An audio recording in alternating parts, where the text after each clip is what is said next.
Il faisait l'amour comme un artiste. Et un monstre. Il m'être faisait jouir. Et souffrir. Je m'appelle Camille. J'ai 29 ans, je vis à Paris, et je croyais avoir connu le désir. Jusqu'à lui. C'était un soir d'automne, dans un bar de jazz enfumé du Marais. Il s'appelait Malik. Grand, peau couleur café noir, regard fauve, voix qui vibrait comme une basse. Il venait de Harlem, écrivain maudit, charmeur sans effort, cassé à l'intérieur mais sublime à l'extérieur. Il ne souriait jamais franchement. Il fixait, comme s'il devinait ce que vous n'osiez même pas penser. Tu veux danser ou te perdre? M'avait-il murmuré. J'ai choisi de me perdre.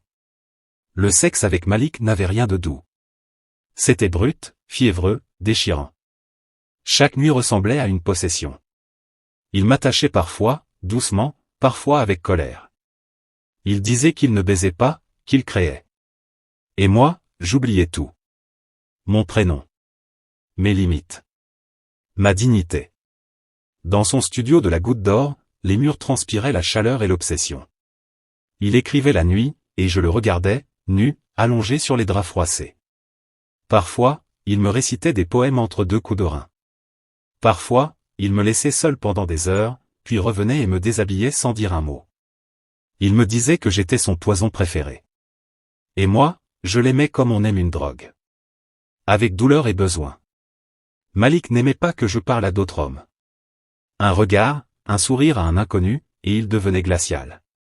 Puis brutalement tendre. Il me faisait pleurer, puis jouir, dans la même minute. Il disait qu'il m'avait ouverte, qu'aucun autre ne saurait jamais lire mon corps, comme lui. Et c'était vrai. Même mes amis s'éloignaient. Il disait que je changeais, que j'étais moins présente, éteinte parfois. Mais je ne pouvais pas leur dire que j'étais accrochée à un homme qui m'aimait mal, mais qui me faisait sentir vivante. Il m'a emmenée à New York. 2 semaines devenues 2 mois.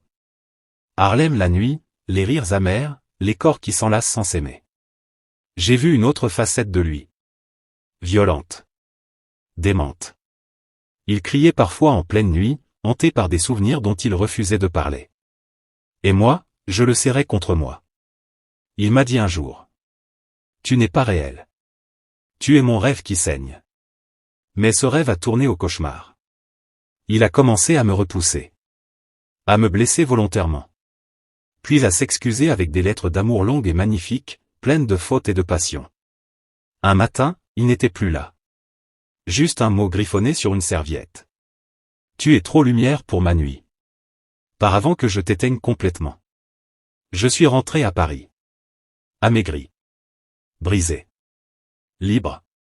Mais chaque fois que je m'abandonne à un autre homme, je cherche ses mains. Sa voix. Sa douleur.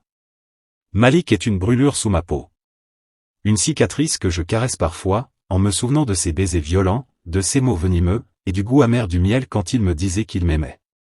Abonnez-vous pour plus d'histoires.